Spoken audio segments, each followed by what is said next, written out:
ഈ ഫോട്ടോയിൽ കാണുന്ന ഈ പെൺകുട്ടിക്ക് എന്താ കുഴപ്പം? മലപ്പുറം ഇളങ്കൂരിൽ 26 വയസ്സുള്ള വിഷ്ണുജ എന്ന പെൺകുട്ടി ഭർത്താവിൽ നിന്നും നിരന്തരമായി ഉണ്ടായ മാനസികവും ശാരീരികവുമായ പീഡനത്തെ തുടർന്ന് ഭർതൃഭവനത്തിൽ തൂങ്ങി മരിച്ച നിലയിൽ കണ്ടെത്തിയ ഈ പെൺകുട്ടി നിരന്തരമായി ഭർത്താവിൻ്റെ ഭാഗത്ത് നിന്നും കുറ്റപ്പെടുത്തലുകൾ ഏറ്റുമേടിച്ച ഒരു പെൺകുട്ടിയുടെ ഫോട്ടോയായത്. ഈ പെൺകുട്ടിയെക്കുറിച്ച് അവളുടെ ഭർത്താവ് നിരന്തരം പറയുന്ന ചില വാക്കുകളാണ്: കാണാൻ സൗന്ദര്യമില്ല, കൂടെ കൊണ്ടു നടക്കാൻ കൊള്ളത്തില്ല, വല്ലാതെ മെലിഞ്ഞിരിക്കുന്നു, സ്ത്രീധനത്തുക കുറഞ്ഞുപോയി, ജോലിയില്ല. ഇതൊക്കെ പറഞ്ഞുകൊണ്ടാണ് ഈ പെൺകുട്ടിയെ നിരന്തരം പീഡിപ്പിച്ചു കൊണ്ടിരുന്നത്. മാനസികമായും ശാരീരികമായും ഈ പെൺകുട്ടിയെ വേദനിപ്പിച്ചു കൊണ്ടിരുന്നത്.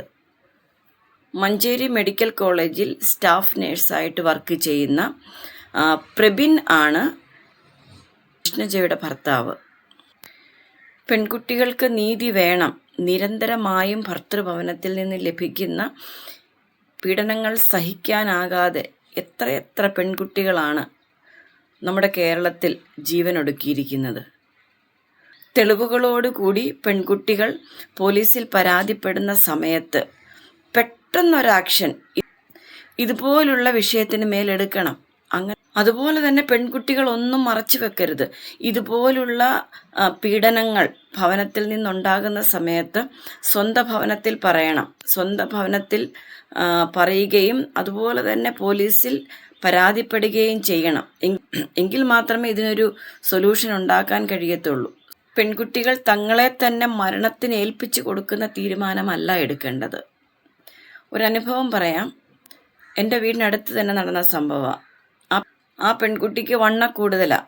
ഒരു ദിവസം രാത്രിയിൽ ഭാര്യയും ഭർത്താവും വഴക്കുണ്ടായ സമയത്ത് ഈ ഭർത്താവ് അവളുടെ വണ്ണം പറഞ്ഞുകൊണ്ട് കളിയാക്കുകയും അവളെ മാനസികമായിട്ട് വളരെയധികം വേദനിപ്പിക്കുകയും ചെയ്തു. ആ സമയത്ത് അവിടെ ഇരുന്ന് തന്നെ ആ പെൺകുട്ടി പോലീസിൽ ഫോൺ ചെയ്തു. ഭർത്താവ് അറിയുന്നില്ല ഈ കാര്യം. പോലീസ് വീടിൻ്റെ വാതിക്കൽ വന്ന സമയത്താണ് ഭർത്താവ് ഈ കാര്യം അറിയുന്നത്.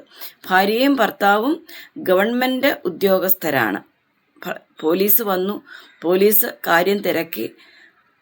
സത്യം പറഞ്ഞാൽ ആ സമയത്ത് തന്നെ ഭർത്താവിനെ പോലീസ് കൂട്ടിക്കൊണ്ടുപോയി. പിറ്റേ ദിവസം ഉച്ചവരെയും സ്റ്റേഷനിലിരുത്തി. പിറ്റേ ദിവസം രാവിലെ കേസ് കൊടുത്ത ഭാര്യയെ വിളിപ്പിച്ചു. രണ്ടുപേരെയും ഒരുമിച്ച് ഇരുത്തിക്കൊണ്ട് സംസാരിച്ചു. അവളുടെ വിഷയങ്ങൾ പറഞ്ഞു. അതിനുള്ള താക്കീത് ഭർത്താവിന് കൊടുത്തതിന് ശേഷം രണ്ടുപേരെയും പോലീസ് ജീപ്പിൽ തന്നെ അവർ താമസിക്കുന്ന സ്ഥലത്ത് അവരെ കൊണ്ടാക്കി. വർഷങ്ങൾ കഴിഞ്ഞു. എനിക്ക് തോന്നുന്നു ഇപ്പോൾ ഏകദേശം ഒരു 10-12 വർഷം കഴിഞ്ഞു. ഇന്ന് വരെയും അവരുടെ ജീവിതത്തിൽ അതിനുശേഷം ഒരു വഴക്കോ ഒന്നും ഉണ്ടായിട്ടില്ല. അതുപോലുള്ള തീരുമാനങ്ങൾ പെൺകുട്ടികൾ എടുക്കണം. ഈ പെൺകുട്ടികൾ വിചാരിക്കുന്നത് ഭർത്താവിനെതിരെ കേസ് കൊടുത്താൽ, ഭർതൃഭവനത്തിനെതിരെ കേസ് കൊടുത്താൽ ഞാൻ വീണ്ടും ആ വീട്ടിൽ തന്നെ താമസിക്കേണ്ടതാണല്ലോ.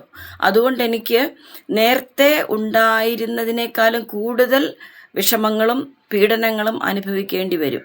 അത് അവരുടെ വെറും ചിന്തകൾ മാത്രമാണ്. പ്രായോഗിക ജീവിതത്തിൽ ഇതുപോലൊരു താക്കീത് ലഭിക്കുകയാണെങ്കിൽ പിന്നീട് അവനത് ആവർത്തിക്കത്തില്ല.